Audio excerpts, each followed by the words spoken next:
Hi, Susan and Jen. Right now you're, hey, Eleni, welcome. We'll get started in a minute. Hi, welcome everyone. Welcome. Welcome to Fair Play During Quarantine. We're gonna wait another minute to get everyone in the room and then we'll start. I've got Eve Rodsky captive on my screen. The thrilling moment here. Okay, another minute for everyone to come in. Okay, great. Welcome, welcome. I'm so excited to get Eve Rodsky back to Brooklyn. I'm Carla Weiss from Park Slope Parents. The last time we saw Eve was December of 2019 on a snowy night at an apartment of one of our members for our partnerships in parenting, where we first got to meet you and hear all about fair play. And back then, my biggest worry was you walking in the snow in your beautiful Los Angeles high-heeled boots. So times have changed and my worries have gotten deeper since then. So I'm very, very excited to have you. And I'm kind of gonna let you introduce yourself just because so much of who you are is your story. But one of the things that really fascinated me when we met you was your story and how sort of your law degree, your business experience, and your family all kind of inspired you to create Fair Play, a best-selling book, and to come up with the fair play principles and to sort of help us rebalance our home life. And so I would love to know a little bit about how you came up with the subject matter and a little bit more about Eve. Well, I just want to say, first of all, thank you, Carla. I love your community.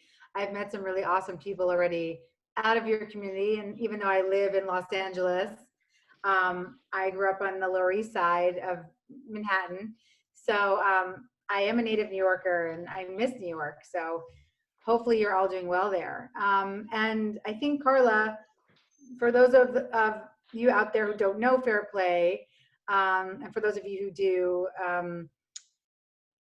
the time that I was inspired to dig into the question of what was happening to me was actually a time that felt like right now, where for me, Carla, the space-time continuum was collapsing on me. And I think a lot of parents especially feel that way right now, at least from my research and speaking with them. And it was one of those days, you can't make these stories up, but it was this, day that my husband sent me this text. Carla, as you know, the text just said, "I'm surprised you didn't get blueberries." But it was the scene. It was the scene that's very similar to what, like I said, is going on now. I had a breast pump and a diaper bag in the passenger seat of my car. I had gifts to return for newborn baby in the back of my car because I just had my second son, Ben. I was racing to get my older son, Zach, from his toddler transition program, which in America lasts, we didn't value care before this, right? And not even now, but those programs last like 5 minutes. I just started my own business, I'm a lawyer and a mediator, as you said, Carla. So I was marking up a contract, with a pen that was literally stabbing me in the vagina every single time I hit the brakes, racing to pick Zach up. And then on top of this, I get this, "I'm surprised you didn't get blueberries" text from Seth. And it just stopped me in my tracks. I had to pull over, which in Los Angeles, we don't take lightly because we try to avoid traffic. And even though I was going to be late to pick up my son, my older son, I started crying. I started sobbing for many reasons. But I think for me, it was a day where I realized that I used to be able to manage employee teams. And now I'm in a place where I'm so overwhelmed, it's very hard for me to even manage a grocery list. But I think the more important point was it wasn't the career marriage combo I thought I was going to have. And how had I become what I call in Fair Play, the default or the she-fault for every single household and childcare task? It just wasn't supposed to be that way. I'm a product of a single mom. Like I said, I grew up in Stuyvesant Town on Avenue C and 14th Street. I was a parental child, as they called me. I helped my mother, starting at 7, fill out checks in her Chemical Bank checkbook. I don't know if any of you remember Chemical Bank. Chemical Bank! Yes, Chemical Bank. So she wouldn't be late for her rent. And I had vowed early that I would have a different situation, that I would have an equal partner in life. And so, and on top of that, as you said, I'm a trained lawyer and mediator. I work with highly complex family foundations and family businesses. That, when you think of the HBO show Succession, those are my clients. And yes, you should all feel bad for me because they are difficult clients, but that work as a mediator and teaching those clients to communicate with grace and humor and generosity around very complex organizational and financial decisions, you would think that I would have the communication tools for my home, but I really had very little practice using my voice in my own house. And so that was it. That was the journey that set me off that day, set me off on an 8-year quest to figure out what the she fault was and why it was happening to women, especially in hetero cisgender relationships, even though I will say that same-sex relationships have similar heteronormative patterns sometimes, just because that's just what our society has done. The she fault. I didn't even understand what you meant when you said that the first time, and now I'm haunted by it. Yeah. That, and I watched Succession after you said that, and I have you to blame for that. Yeah. So I know that you have some news to share with us about the division of labor in homes during COVID, and we're all very interested in what that new information is, because we're all living it. Yeah. I went out and I went back into the communities that I had interviewed the first time, and I got a subsample. So initially, Carla, Fair Play was what took so long was compiling interviews on planes and trains and automobiles and on social media and on the phone and in person with 500 couples that had self-identified as mirroring the US Census. And so I went back to a subset of those families and a few different ones as well on social media to ask them, because they're all familiar with Fair Play, to look at the Fair Play cards, which you can find on fairplaylife.com. And I had them, there was 100 cards that represent your domestic ecosystem. There's 100 cards potentially in play if you have kids, 60 if you don't. So you wonder why we all had kids. But anyway, I asked them to go and to identify for me and tally the cards that are causing the biggest problems in their home right now. And so what I found was a dirty dozen. There were 12 or baker's dozen, 13 that rose to the top as what people are struggling with. And of course, this is not dealing with a wild card like a serious illness, and this is not dealing with the more serious aspects of job loss. This is just the daily grinds. So let's talk about what they are. 1 was laundry, 2 was groceries, 3 was meals, and everybody identifying that they feel like a short order cook. 4 was emergency planning. We had tidying up, cleaning, dishes, garbage.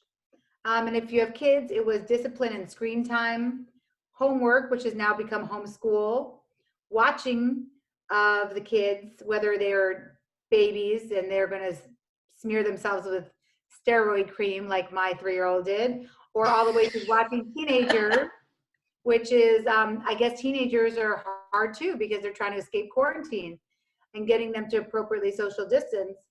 And finally, I was surprised by this one. One of the ones that rose to the top, Carla, was social interactions for kids, where there's a lot of stress around house party and Zooms and keeping kids engaged with their friends, and what does social distancing look like, and what if some kids are playing together and your kid's left out. All of those types of situations are causing a lot of arguments and stress. So that dirty dozen is it. It's sort of where you want to start, I'd say, if you're thinking about conversations about how you redefine teamwork in the home. Division of labor. So can we talk about the rules of fair play? Yes. So I think the most important thing to tell everybody out there, and hopefully you all know how to use the chat, because by rule 3, I'm going to ask you to use the chat for me if possible. But rule 1 is the baseline, most fundamental of fair play. And it's actually, if you don't believe rule 1, then no system is going to help you. I think we have a Go, slide of the rules. Do you want us yes, to okay, show that great. slide? That's good, Yeah, yes, it's this, I think it's the third slide. And great, yeah, amazing. yeah, there you go.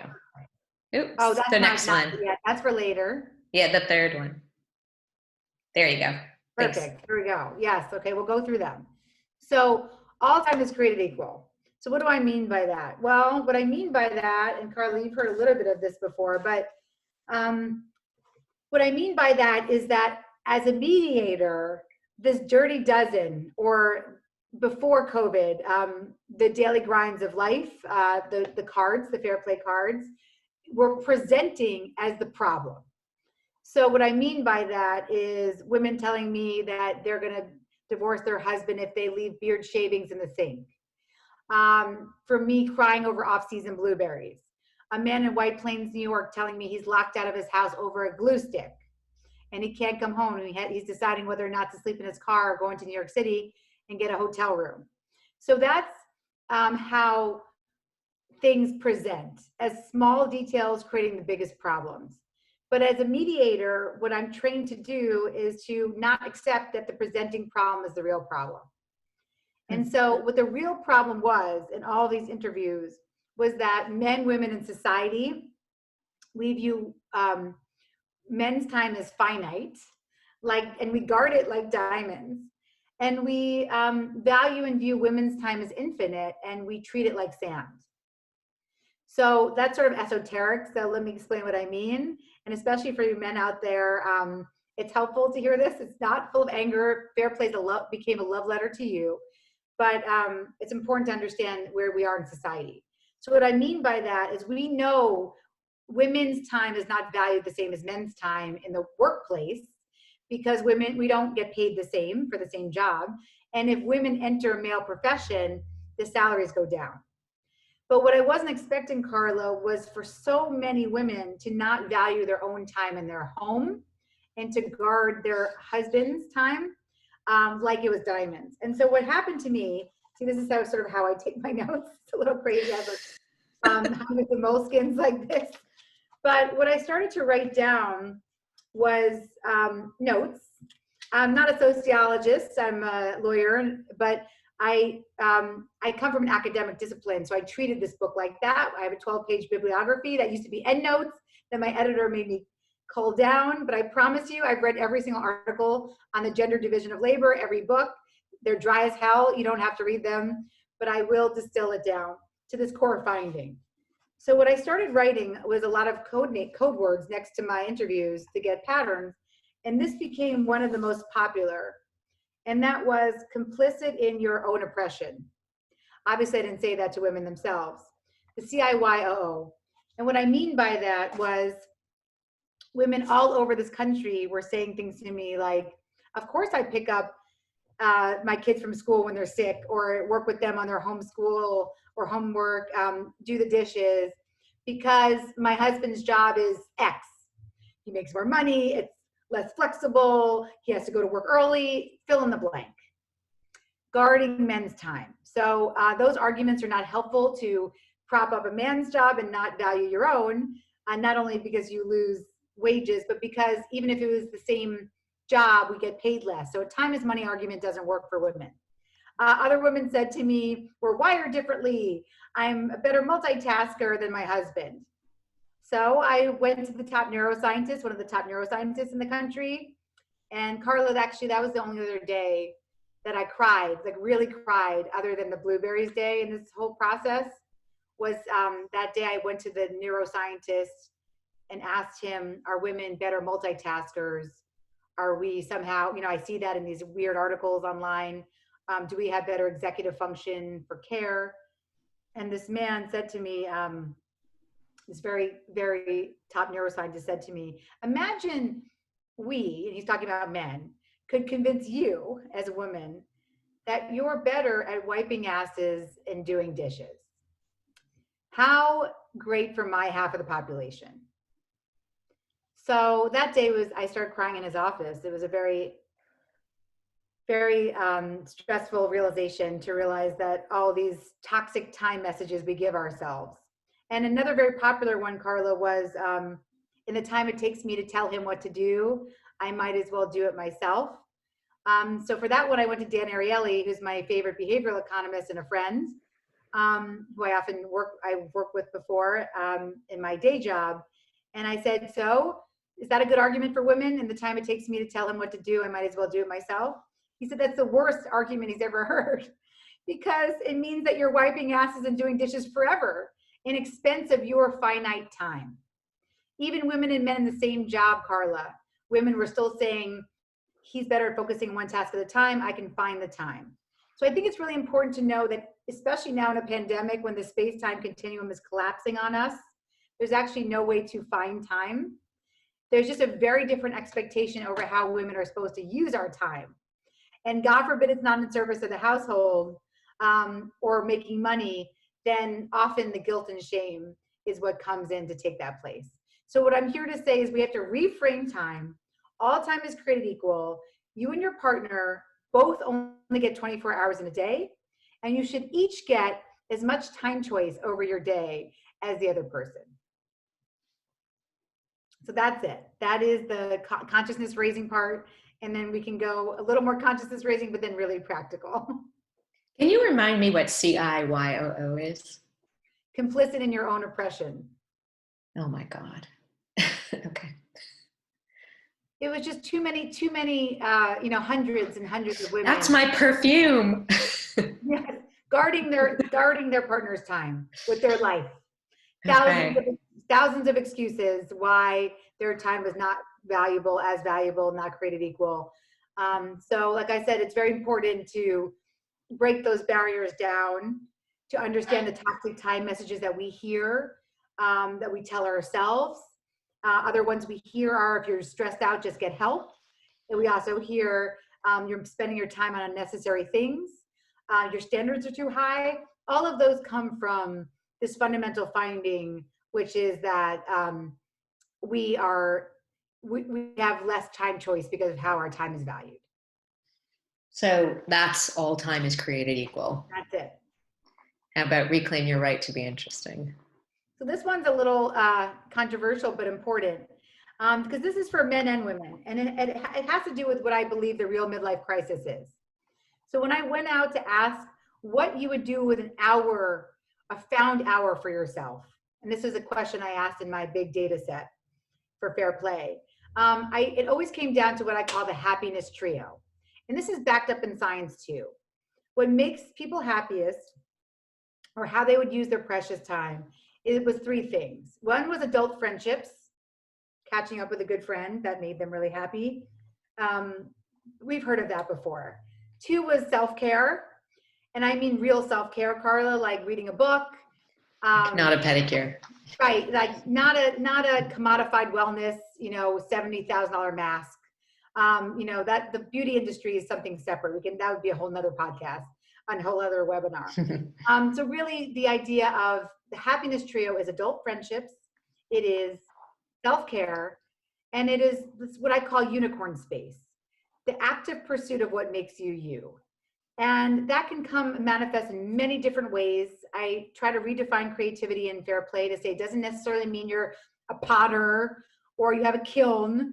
It could mean just being interested in the gender division of labor and starting to write crazy notes to yourself about it. One woman crochets Harry Potter dolls, and she sent me a picture of her Hermione with a big hair. For some people, it's baking bread right now or baking pies. But while self-care is, eating a pie, baking a pie is the active pursuit of what makes you you. And that's really important because it allows you to be unavailable. It gives you that permission to be unavailable. And especially now when we have no boundaries, we have to be unavailable. And there's actually ways that people are unavailable in a destructive way. So a lot of men and women on my journey told me that they look up either ex-boyfriends or girlfriends on Facebook. They do, smoke a lot of THC to get unavailable. Not that that's always bad, but there's also a very productive way to become unavailable. And that's leaning into your unicorn space to recognize that there's something out there that makes you you, that can change over time. But whatever it is right now, that active pursuit and sharing it with the world is tied to your longevity and your mental health. And you don't just take it from me, I promise you. It's called eudaimonia. There's a lot of science behind it. But I call it unicorn space because, like the mythical equine, it doesn't fucking exist for parents unless we're willing to reclaim our right to be interesting and interested in our own lives. It's also harder during COVID. Right. We don't often do that. We say, we'll wait for later. But what I'm here to argue is to tell you that it's actually really important. But when you have a pen stabbing you in the vagina, Carla, I didn't want anybody to tell me to find my passion and purpose. I mean, that sounded so ridiculous to me. So I only say that this is in the context of domestic rebalance, in the context of how to recommunicate and start where you are now, which is rule 3. So how do you even ask for that time, right? How do you get to the table to find enough domestic rebalance or efficiency so you have time for unicorn space or those other things that are actually really crucial for your mental health right now? I think that's where I wanted to go really practical, which is, and hopefully some of you are listening out there with your partner, but if not, Carla, I hope you'll be vulnerable with me and we can, I'm going to give you the vulnerability quiz, which is one of our slides, but I'm going to read it out loud just in case anyone's not reading. Okay, here, yeah, that's it. Back to the first slide. Good job. Thank you. So Carla, are you married or do you have a partner? I do, and I am, yes. What's his name or her name? Peter. Peter. Okay, so I want to know what Peter would say about you. So I'll read it out loud just in case anybody's not reading the slides. But I want to know for you to choose one, and if anybody in the chat wants to tell us what their vulnerability is, I want to know what your partner would say about you. This is like the reverse newlywed game. When you are in a potential fight or when things feel hot in your house, would Peter say about you that you're 1, long-winded, you're talking, no one's listening, 2, sharp commands, your tone isn't popular with the troops, 3, bad timing, you drop your grievances for requests into the conversation at inopportune moments, thanks for the flowers, honey, but you forgot dishwashing detergent, 4, toxic word choice, I wasn't going to say anything, but I really hate it when you, 5, all or nothing, you never replace the toilet paper roll, you always leave the seat up, 6, dredging up the past, this is just like the last time you forgot to, or 7, boiling over. I wasn't going to say anything, I didn't say anything, I avoided that conversation, and now I'm really pissed. These are the 7 top vulnerabilities I found as a family mediator over a decade, and I want to know, what do you think, Peter, if you choose one, what would Peter say is your vulnerability? Oh, I'm such an evil combination of ones. I think probably I am number 1, bad timing, but I'm so toxic word choice too. I'm like bad timing meets toxic word choice, and it's every weekend. Bad timing. Give me an example of that. He's been doing all of the grocery shopping, like a true hero, and he actually shops for many of our neighbors and for people who are infirm in the area, and he does it all on a city bike to Trader Joe's, and he comes back and dumps everything, and of course I'm like, I have to like spray them all with he has his special system that I have to observe. And if I don't observe it, I feel guilty. Like I've brought disease into the home and all that. And I'm exhausted. And then he'll come up the stairs after having literally delivered like 20 pounds of groceries. And I'll be like, why did you get this frozen basil? Did I ask for this? I will pick like the 3 weird things that I never asked for that I don't want, rather than just sort of like shut up and accept it. So I do feel that bad timing is my, that's my like secret bad weapon. Well, thank you for saying that. And and then do you have any others? Just the toxic word choice, which is that I often say, well, I wasn't going to say anything, but like if he says something to me, he'll be like, who left this sponge here? And I'm like, okay, like I wasn't going to say anything, but who left, I will like double it, triple it, quadruple that little sort of cut that I feel is personal, so I'm a little combination of both those. How amazing that you are that vulnerable and that aware that you're able to just know your vulnerability so easily. And I think that's really important, because what I will say is that this is a fun quiz to do with your partner. If you haven't ever come to the table before with a communication practice, it's a fun way to introduce a new way of speaking by saying, I'm here to ask you, and you can find this quiz at Fair Play Life. You can take a screenshot of it, but it's really fun to say. We'll actually send it to everyone. Okay, great. You'll send it to everybody. But, the idea of I am here to ask you, play a newlywed game with me. I want to know what you think my vulnerability is and see if I can guess, and vice versa. And I wonder, I'm sure Peter would probably would echo what you said, but it makes it a little bit more fun to recognize rule 3 of fair play, which is you start where you are now. And I think starting where you are now really means starting to recognize that you are already communicating. So Carla, you gave a beautiful story. And I will tell you a similar story about you already communicating. This couple did a very similar thing to you. They play fair play already. So their partner, her partner goes to the store. He's a grocery buyer, and does a great job and puts, surveys the whole house. He understands the idea of fair play, which is ownership. So like, he's not texting her 25 times from the store to say, what do I need to buy? He gets it in advance. He surveys the house. He knows what needs to be purchased. They agreed on a minimum standard of care, which is in fair play, this idea that they're going to go to Trader Joe's and to Ralph's. That's their 2 stores. They go twice a week. So that's all great. Her husband comes in and she tells me that she screams, and I have a very low voice, so I can't get to her piercing tone, but she screams, wash your hands. And it's bad timing. It's terrible tone, really piercing. Like I said, I can't scream the way she showed me how she screamed. But what he did was he drops the bags that were in his hands, and walks away. And she said that it was like a disaster because the eggs broke. And she's like, her kids are living on scrambled eggs and like banana bread right now. Yeah. So she was so pissed about her eggs breaking. And so she knows fair play. And so rule 1 is to know your vulnerability. So she knew her vulnerability. Rule 2 is to understand that if your vulnerability is anything other than 1, it's probably because you're communicating when emotion is high and cognition is low. And so that's what she was doing in the moment. She recognized that. She knows she's not supposed to give feedback in the moment. That's a core tenet of fair play. Feedback in the moment is toxic. So she held her tongue. She had already given the feedback. It didn't work out well. And then finally, number 3 is invest in a practice of communication when emotion is low and cognition is high. So fair play is predicated on a practice of communication. The same way of meditation practice, the same way you invest in exercise. Invest in your relationships like you're investing in toilet paper. Invest in your relationships more than you're investing in meditation, because sitting in a dark room is fine right now, but what you really need is connection with your partner. And that only is requiring the repetitive communication. It's the same thing that works in the workplace. I promise you, there's a lot of science that shows frequent interactions and feedback is better than one long-winded conversation once a year. So this couple says to me, they're playing fair play, so they know there is a time to come back. So they walked away from the conversation where the eggs broke, and that night they come back to each other in their 10-minute check-in. They set a timer. For those of you who would identify as long-winded, you set a timer. And they said, okay, 10 minutes, let's go. She says, I'm sorry about my tone.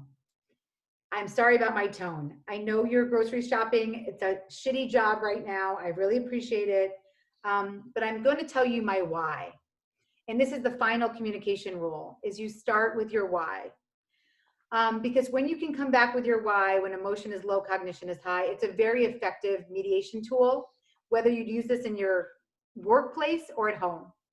And what I mean by that is it could be a little why or a big why. But her why that night was, I can't control anything right now. And my mental health is sort of hanging on by a string.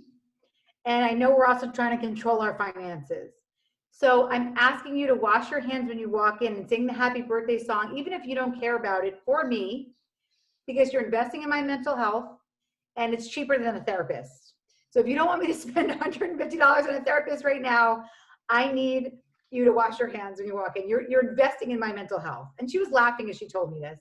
And then her partner said to her, I keep a freaking bottle of Purell in my pocket because I know you care. I had Purelled my hands. Obviously, you know I wear gloves anyway. I took the damn gloves off. I Purelled because you say it's not even enough to do that. It was in my pocket. And if you just asked me if my hands were clean, we would have avoided this whole situation. And the beauty is that she said it was over, Carla. that it wasn't having to dredge up the past or boil over. She's like, it was over. Like the check-in was over after 7 minutes. They had nothing more to say. They went on to watch whatever show they were watching on Netflix. But she said it was such a cathartic thing to be able to handle an issue, to get it out of the way, and to move on. And I think that I wish we had a slide of what you just said, because can you just go back to those? I will. Are And you, will you next go time I back to will do those? that. Okay. And I can send that to you too. But I want to give the 4 rules of communicating in a pandemic. And then again, we can end on that. And then if you have any more questions, we can go. Yeah. But these are really important tools right now. And there's things you can start doing tonight. Well, let's say tomorrow. One is recognize you're already communicating. So find your communication vulnerability and just notice it. 2 is recognize that most vulnerabilities are connected to the idea that you're communicating when emotion is high and cognition is low. So rule 2 is don't give feedback in the moment. So no feedback in the moment. It's way harder to do than say. And so if you have to write it down, hold it if you can, unless it's an emergency, which it usually is not.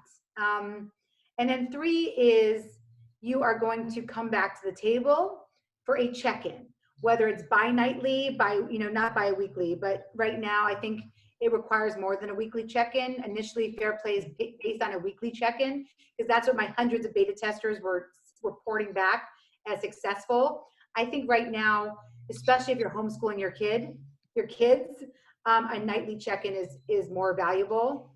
And you set that timer. 10 minutes may not get everything out you need, but at least you know you're seeing each other face to face. And there's a time you're going to come back and walk away from toxic conversations. And finally, rule 4 is you start with your why. It could be big whys, like my emotional health is on here, or it could be small whys, which is my husband, for example. Seth sat me down for our check-in, and his why for why he was upset with me last week was we are homeschooling our children. So the homework card has become the homeschool card. We take 3-hour chunks and then we alternate hour by hour. And so Seth said to me, we had agreed, we talked a lot about minimum standard of care in the book, so that there's no lower standards, higher standards. What do you care about and why? Our minimum standard is that we are going to be present for our kids during our homeschooling hours. So typically that means, unless there's an emergency, our phones are charging in a way. And Seth said that he's noticed my creeping of my phone into the homeschooling hours, where I'm walking around like this, pointing at them on Zoom to get on. And he said, I'm still adhering to the standard of care of keeping our phones in our bedroom. I'd be happy to lower our standards so that we can just multitask and be on the phone. But I know that you're expecting me not to do that, so I don't want you to do it either. And I said, that's fair. I will keep and if my phone is out, I will tell you in advance why that is, because it's unfair that I'm holding you to this higher standard of homeschooling than I'm holding myself. So that's a why type of conversation that we had recently. But I promise you it's more productive than if you're giving the feedback in the moment. Because, for example, I wrote down, Carla, feedback I would have given in the moment pretty recently. And one of the things in my notes to myself was yellow rag in all caps. When I got to our check-in, I had no idea what yellow rag was, literally no idea. I still don't. But it was in all caps, Carla, so I know I was yelling about it. But guess what? We didn't have an argument about yellow rag, because by the time I came to our check-in, I had no idea what the hell that meant. So think about all those micro fights, those microaggressions that you avoid if you're willing to invest in communication. But it is a practice. And so it's a little bit scary. Change is hard. But if you can just sit down and say, we want to just try this, to do a check-in, even if it's not every night, you will notice the difference in how you communicate and how you feel about each other during the day. I have a question for you, but I think if anyone has a question that they would like to put into the Q&A or into the chat, you're welcome to do it. I'm going to ask my own question that might lead you to ask a question, but I'm kind of inspired by what you said to ask the question of if you have a partner who is somebody who sort of tends to do the same repetitive things, but those are kind of bred in the bone at a certain point in life. Like there are some things that will never change about you, and Correct. you're kind of banging your head against the wall, continuing to remind them, or it comes up a lot, and it is sort of, even in times of, as you say, uh, low like cognition high, emotion low, Yes, and you're kind yes. of teasing them, you're realizing that, it's just useless. Like it's useless that my husband turns all the lights off in the house regardless, and he just turned the light off in the room that I'm doing this webinar in. And I watched him turn the light off and leave, and then he came back in and turned it back on because he realized what was happening. But that is something that I can be sitting in the room reading, and he will come in and turn the light off. So in those times, like, I feel like humor is the only way I can get through that, because, it is, there is no Humor, but I'll answer tell to you that. something. I bet why does Peter do that? Do you know? I think it's like a bred again, like a kind of old fashioned money saving thing. It's like, That's what I who think. left all these I lights think on in that the he house? cares about money. I'm going to Yeah. say that if I'm Peter and I'm speaking to you and you really go there, I bet you if you decided to have a conversation one day to say, I'm not asking you to change, but I really want to understand your why, so that if it's something that matters that much Oh, to he you, will say, yeah, money. right? I I mean, and mean, I'll say, like, the light bulb doesn't cost anything. It's just it's but like then a go deeper. repetitive habit. Maybe it was something that his father instilled in with him or his mother instilled in him, Mm-hmm. right? Maybe they didn't have a lot of money growing up. And so this idea of electricity and bread, even today with LED lights, and maybe that it's not a practical thing. It's just, this is how we always did things in our home, growing up. So sometimes it's really important to dig in, and it's fun to have some of those conversations, because even if you've accepted that that's who they are, like Seth, my husband, he's obsessed with turning on our alarm. And so all the time it's on at weird times. And then I always trigger the alarm because I'm walking out of the house or this. And for him, we had a conversation one day about, personal safety and how it feels to be a man. And there's a lot of sort of these feelings of having to protect your family. And what if I couldn't do that? And I'm not someone who was going to own a gun.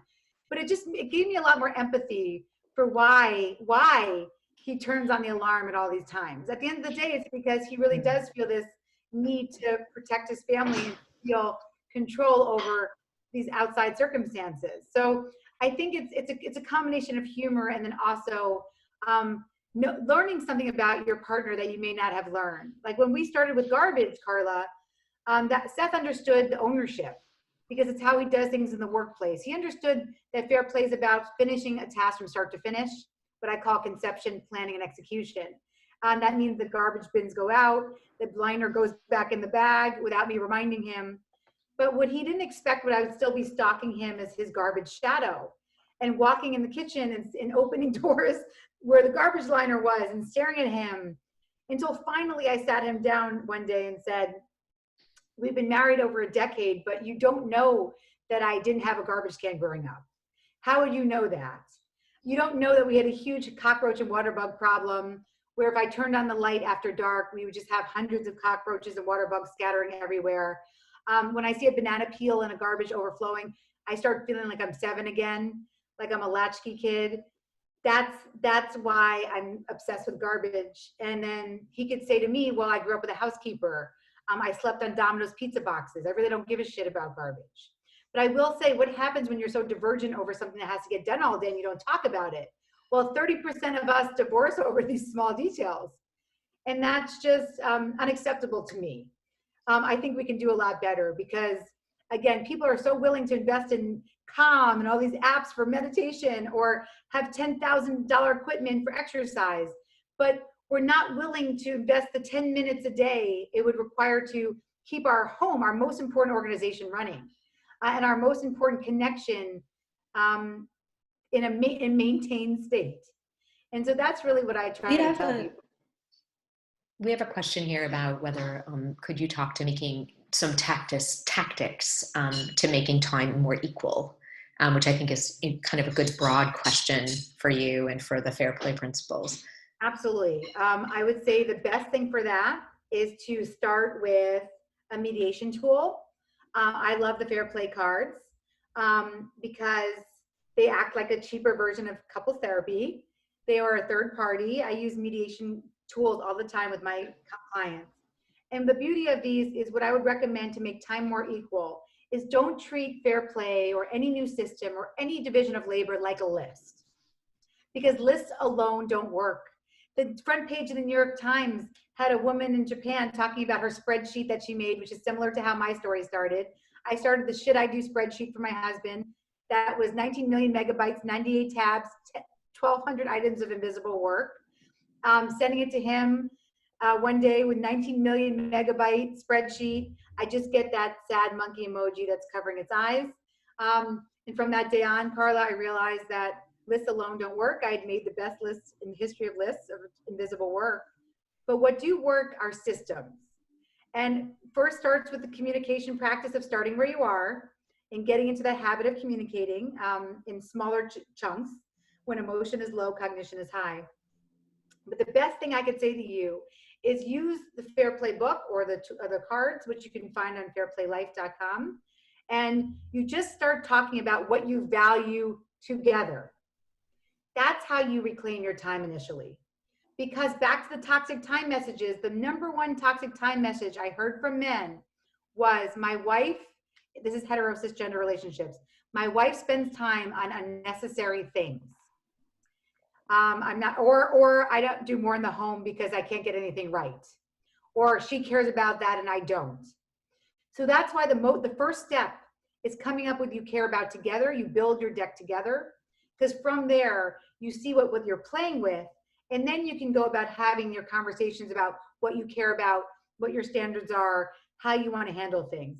But it doesn't work, and I know this now because I have thousands and thousands of people playing Fair Play, is that you have to start with building your deck together. For example, laundry. Yes, we have to do laundry. That stays in our deck. Watching. Yes, we have to watch our kids. Otherwise, Child Protective Services will come. Cleaning. Do we care? Yes, we have to clean our house. Right? You go through each one and you build your deck, and then hopefully you can take some cards out. But then you start with what you collectively care about, and you live with that consciousness for a while. So that is that's the first step to how you start understanding that time is important, because you recognize that these are necessary things that have to get done. Here's another kind of related, sort of skipping off from time. If one person's job is more flexible than the other person's job, like what the questioner has sporadic meetings that pop up through the day, his partner has sort of solid blocks of time which have some flexibility, but they're trying to ensure that the time is equitable.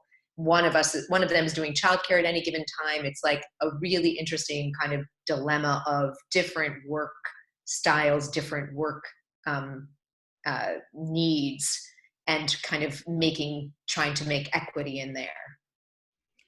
So what I will say is that, first of all, throw away this idea of 50-50. I've always thought that is the wrong equation. The right equation is equity, and that perceived fairness, which is more important than actual fairness in the science. And to get to that perceived fairness, especially if you have a more flexible person and somebody who has more structured days, it's very, very important to, what I say, to customize your defaults. Customize your defaults so that you know who's in charge, so you have less to communicate about. And the way you customize those defaults, the same way you would in the workplace, is decide who's owning what beforehand. So I like to say, my husband, if I said to him, I'm having a heart attack right now, can I have an aspirin? He would say no. I don't think he would get me that aspirin. But if I said to him in advance, the default was, I need him to provide me an aspirin every day at 7 p.m. That aspirin would be there every day at 7 p.m. There's just a beauty in customizing your defaults, and especially if you have a more flexible job.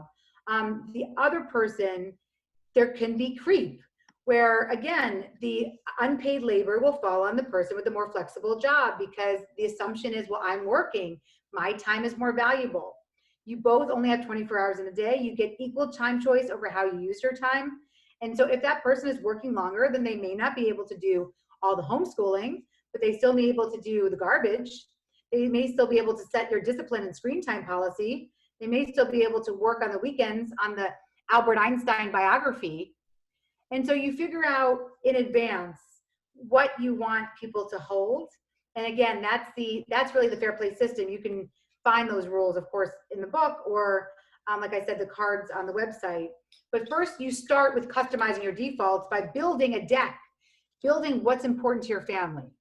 We often skip that step. We don't talk about our why. And I say that 20, 30-minute exercise is it's going to, like I said, it's going to reap more rewards than your investments in toilet paper, I promise. So another kind of scheduling one, and then we're going to go back to a really interesting question about the pop quiz and the different vulnerabilities, which I think is somebody has a fascinating question about. But this is sort of in line with that and maybe a little bit more granular. She's a freelancer and she has a more flexible schedule, obviously, than her partner. And the partner's work is very important right now because it's their insurance. But the only way for her to get work is to work and to Correct. keep looking for work. Correct. And obviously the time that she has to do that, being the person who's responsible for childcare and for taking care of the home, is really stolen time.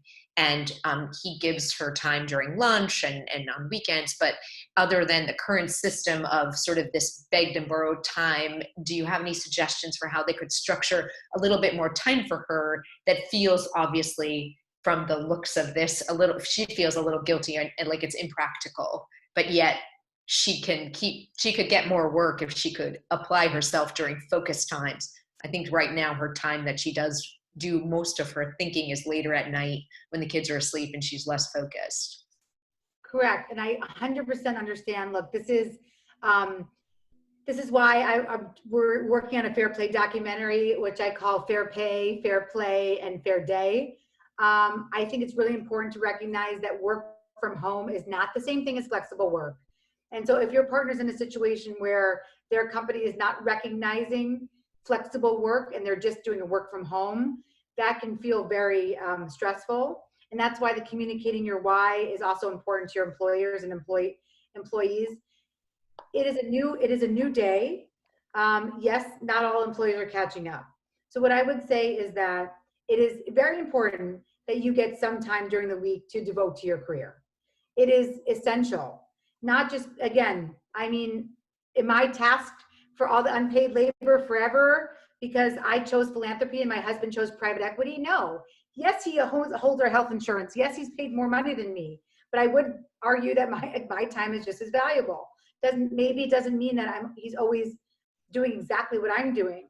But it does mean that it's unsustainable for you to just find stolen time. So what I'm going to ask is that you do come to the table, maybe not right now because that's a difficult conversation, but if you get used to communicating about domestic life, you can make it more efficient because maybe you're customizing your default so you both gain some time. B, don't do things together. Too many families are spending way too much time doubling up, cooking dinner together, cleaning up together, going to Costco together. You own your shit so you can get some time back, find that quality family time together, but less of it, which will make it even more quality. And then the last thing I would say is that this requires a conversation where you can where your partner blocks off time that you can rely on every week. Your permission to be unavailable without guilt and shame is something you deserve, and it requires consistent time. And so often what people have been doing now, they're reporting back to me, is that so one woman is a blogger. She doesn't bring in as much income, but she feels like she's doing really important stuff. Her husband is a farmer, actually. And what he's doing is he's carving out 2 2-hour blocks during the actual 9 to 7 workday, where she has during the week to have dedicated work time. And then he's also taking over more responsibilities on the weekend. So she's taking Saturdays from 12 to 4 for uninterrupted time. So, but that requires, again, coming to the table for a conversation about saying, I want to value my time. I really want to go back to work. I want to be able to contribute and share myself with the world. And so I'm feeling like I'm losing myself right now. And I need an investment in me. You know, having those why conversations, not just, I hate you, you value your work more than mine, or whatever other things we may be saying in the time of crisis. Okay, so we're going to go to this question about the vulnerabilities, and then I really want to go to the bingo because we're running out of time, and I want to look at that with you. So do you have any suggestions regarding a number 2 in the quiz? So sharp commands, drill sergeant.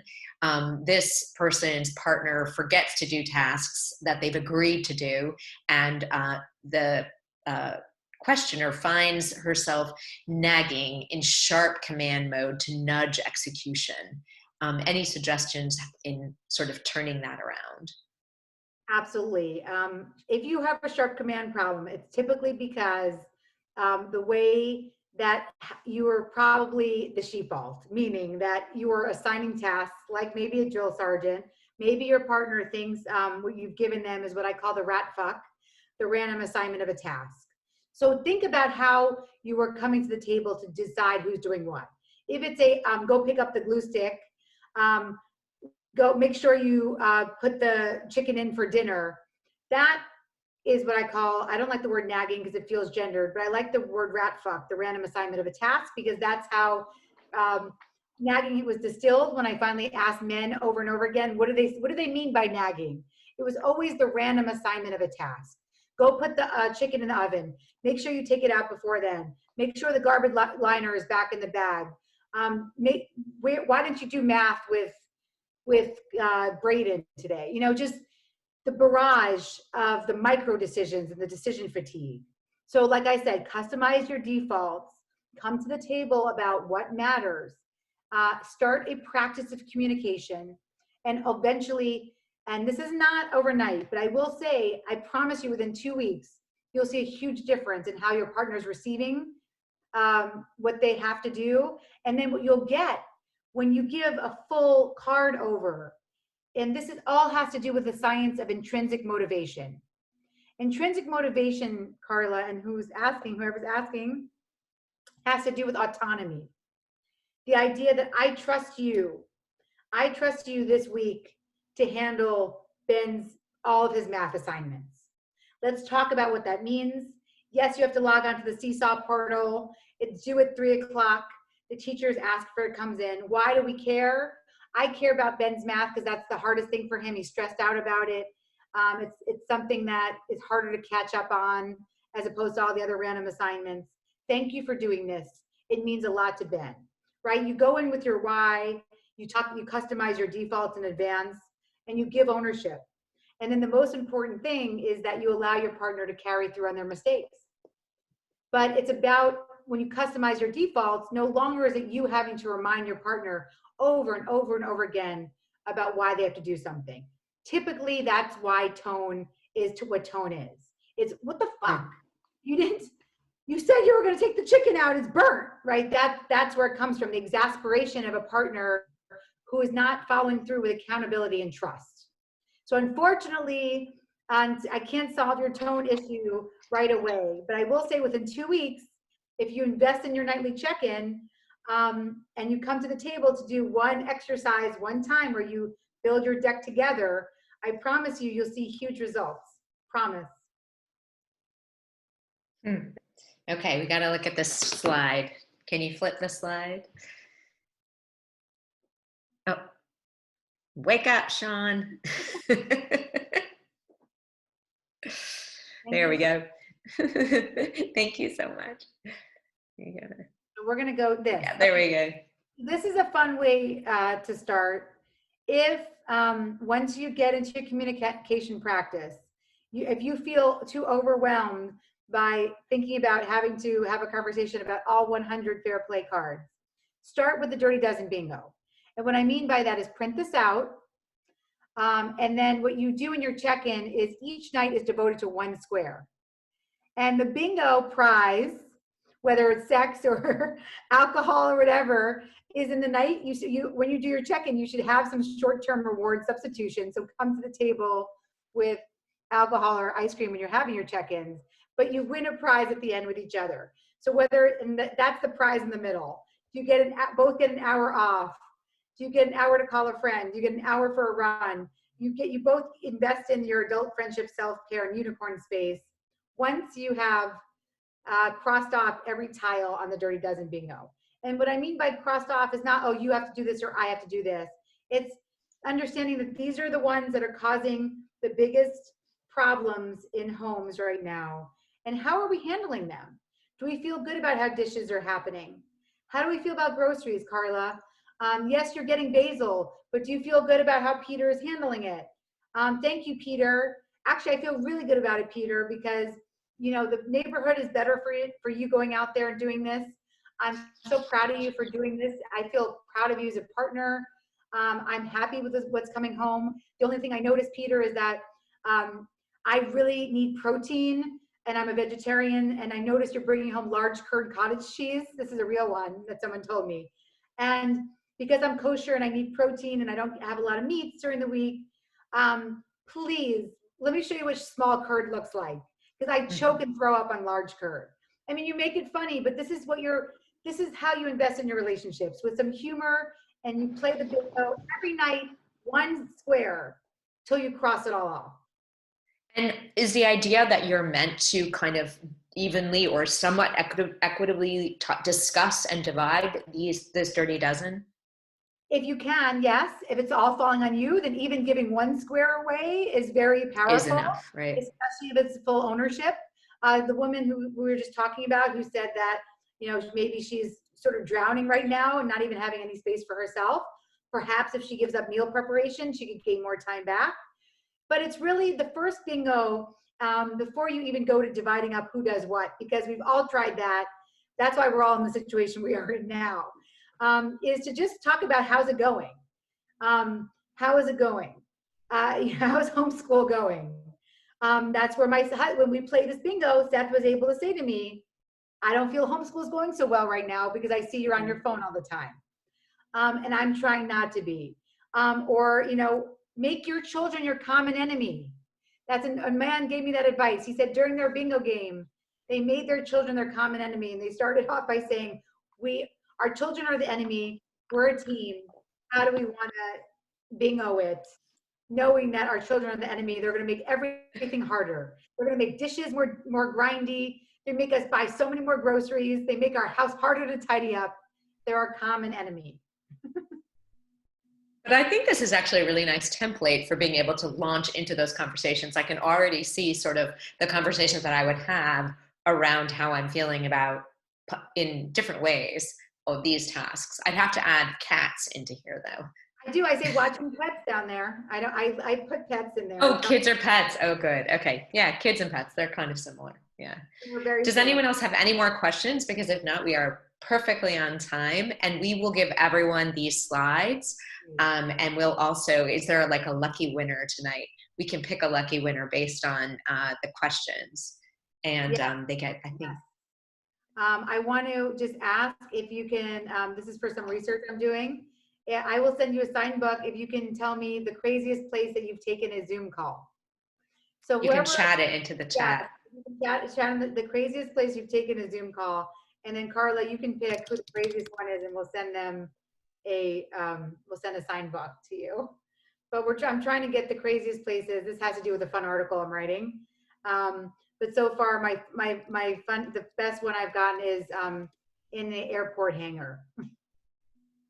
Oh. Okay, you may win because in the bath is a good one. But yes, I think in the airport hangar, again, I have no idea what context that was, but it was really funny. An airport cuts. Okay, does anyone have a crazy place that they've taken to Zoom and you'll get a free book? Otherwise. Oh, that's a good one. I like that one. All right, can anyone beat Christina on that?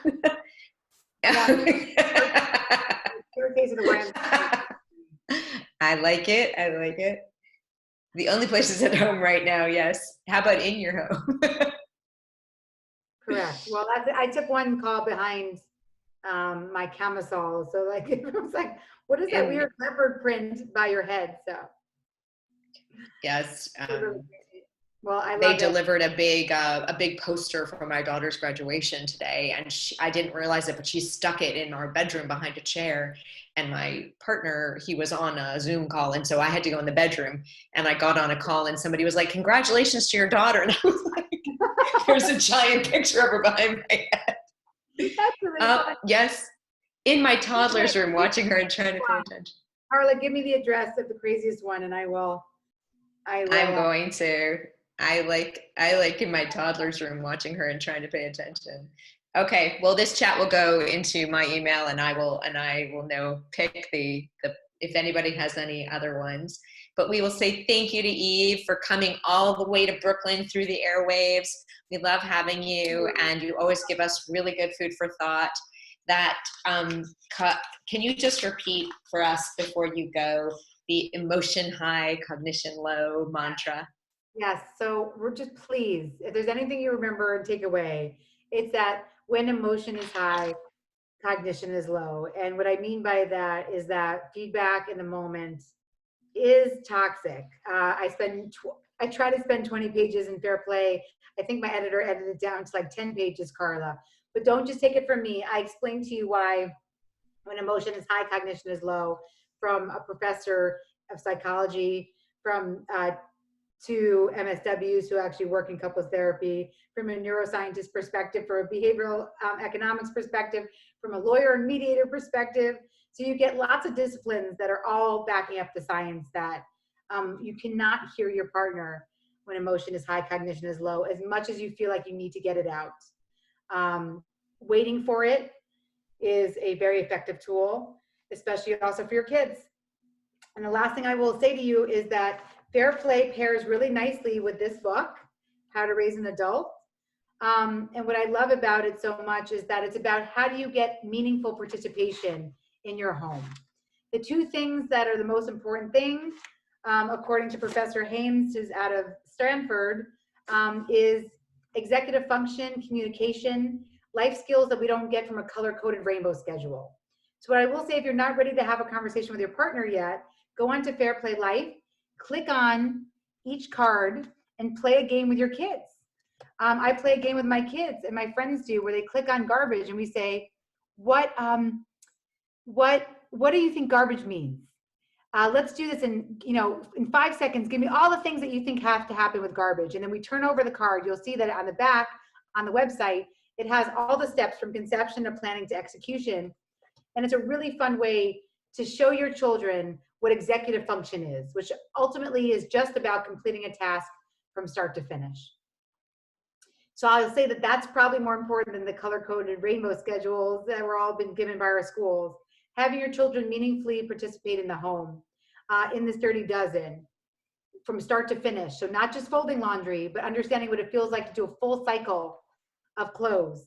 From as my son who's 8 says, the 2 oils, the cleaning oil and the softening oil, all the way to setting a timer to remember to take it out of the washer into the dryer. Then you have to clean out that lint, and then you have to fold everything, and then you actually have to put it back where it went. That's a lot of steps. So getting your kids used to all of those steps is ultimately what Fair Play is about. It's the curiosity to completion journey of those life tasks. Okay, I'm so full now. I'm not going to have dinner. Thank you so much. Thanks to everyone for taking care of yourselves and for coming to this webinar. You did a good thing for yourself tonight and for your partner. And I hope that you got some food for thought. And if you have any questions, please email me and I will send them to Eve to get addressed. Thank you, Catherine. Thank you. And we'll send a book to the person who had the best response to Eve's question, and I'll sum them up for you. Good night, everyone. Good night. And I'm going to end the webinar. Good night, Eve. Have a great evening on the other coast. Bye, Carla. Okay, bye-bye.